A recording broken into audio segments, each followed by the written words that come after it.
greedy guests, drunk guests. Rand, I need another episode of Fully Cinematic. The unchaperoned at-home rager is a hallmark of teen comedies. In the 1980s, the golden age of the genre, gave us plenty of classic examples which include this staple, such as Weird Science, 16 Candles, My Secret Admirer, Some Kind of Wonderful, you get the picture.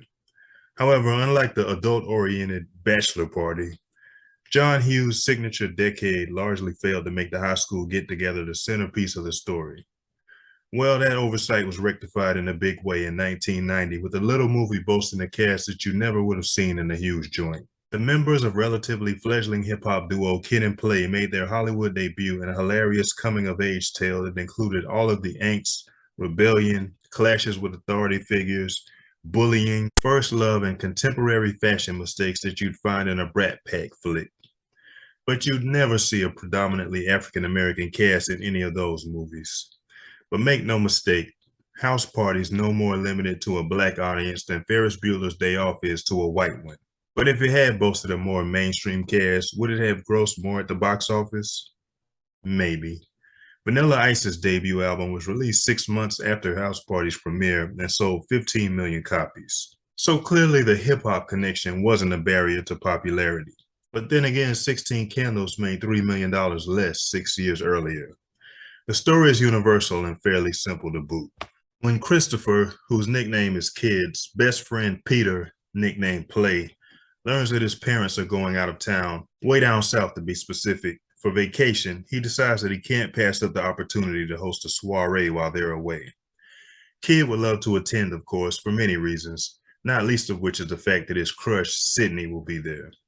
The problem is that a fight at school, which is more accurately described as Kid getting his ass beat by giants who more closely resemble NFL linemen than high school students, after bumping into one of them twice before throwing jello at him, Chris's response to the guy, nicknamed Stab, telling a mama joke at his expense.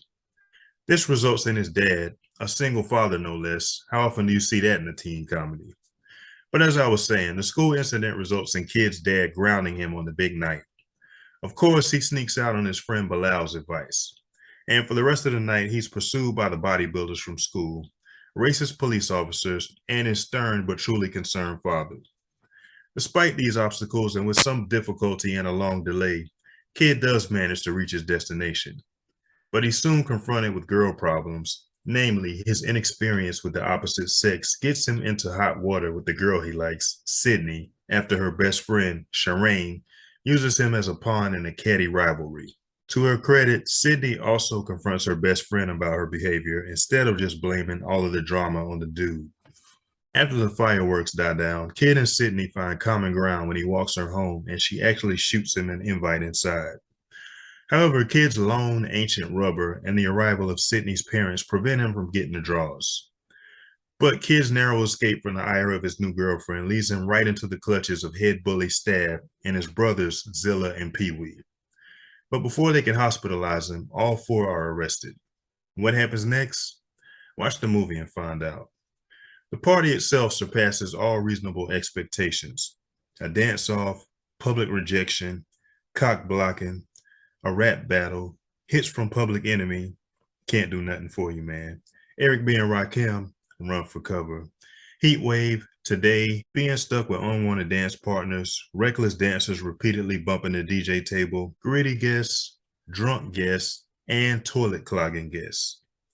House Party is filled with black references, such as comedian turned activist Dick Gregory Shakes, Rudy Ray Moore's Dolomite films, and the then ubiquitous Hey Love album compilation commercials. Packed with up-and-coming talent, including the late great John Witherspoon, the late great Robin Harris, Clifton Powell, Tisha Campbell 2 years after her turn as sorority girl Jane in School Days, the late great Anthony Johnson, a Jerry Curl partygoer listed as Eazy-E in the credits. Ironically, Johnson would portray rapper Eazy-E in Dre and Snoop's video with Dre Day and Everybody Celebrating. AJ Johnson, who memorably portrayed Tyrese's mom in Baby Boy, and of course, Martin Lawrence. Not to mention Desi Arnaz Hines II, who portrays Shireen's little brother Peanut, and would grace the screen in Boys in the Hood the following year as the young version of Trey Styles. John Witherspoon appears as half of a married couple that includes BB Drake. The duo would be paired up again in Boomerang and Friday After Next. Martin Lawrence and Tisha Campbell would re-team for popular sitcom Martin 2 years later, and the title character's popular catchphrase, "You Go Girl," would be uttered by Campbell in House Party. Incidentally, the dance choreography was designed by Kid and Play, Tisha Campbell, and the female AJ Johnson. House Party is also filled with recording artists turned actors such as Daryl Chill Mitchell, super producers Full Force, and funk legend George Clinton. Director Reginald Hudlin and his brother Warrington, who served as producer, cameoed as a pair of burglars. It's hard to believe that this is Reginald Hudlin's very first feature film, and 2 years later he followed it up with another classic, Boomerang. Hudlin based House Party on his short of the same name, produced during his time at Harvard 7 years earlier. The movie really panned out well for Kid and Play, who leveraged a surprise hit into a multi-film franchise, a Saturday morning cartoon, an unrelated movie, and a rap career that lasted longer than it should have. Oddly enough, the pair was Studio New Line Cinema's second choice to headline the movie. The initial rap duo to whom the film was offered was none other than DJ Jazzy Jeff and Will the Fresh Prince Smith. However, Smith and Jeffrey Jazzy Jeff Towns weren't interested in Hollywood at the time, which is ironic in hindsight, given that Smith is now an A-list movie star with a 30-year Tinseltown career, and Towns joined him on his long-running 90s sitcom, The Fresh Prince of Bel-Air.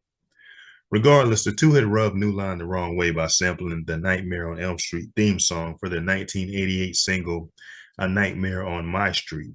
Making matters worse, the track was released 18 days prior to the fourth Elm Street flick, The Dream Master, giving the possible perception that the two were officially connected.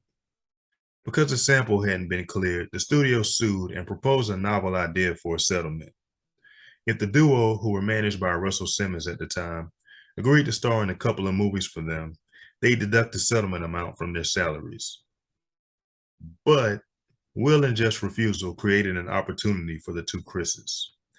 Even more ironic is the fact that Smith made his film debut in 1992's Where the Day Takes You for none other than New Line Cinema.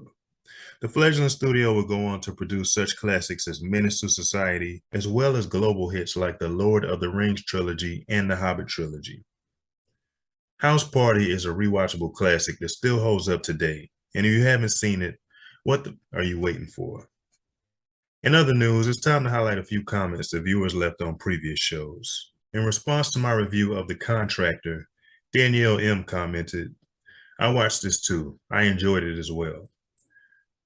There's hope for you yet, Danielle. After watching the same show, Fresh Out the Shower said, "Finally got a chance to check this out and I enjoyed it. I just wish they'd given us a little more at the end than him yelling out his son's name." I guess I can see that, Fresh. Shout out to Danielle M. and Fresh Out the Shower for dropping comments. And shout out to everybody who hit the like button and subscribe to the channel. I'm logging off to watch House Party again. Fully cinematic.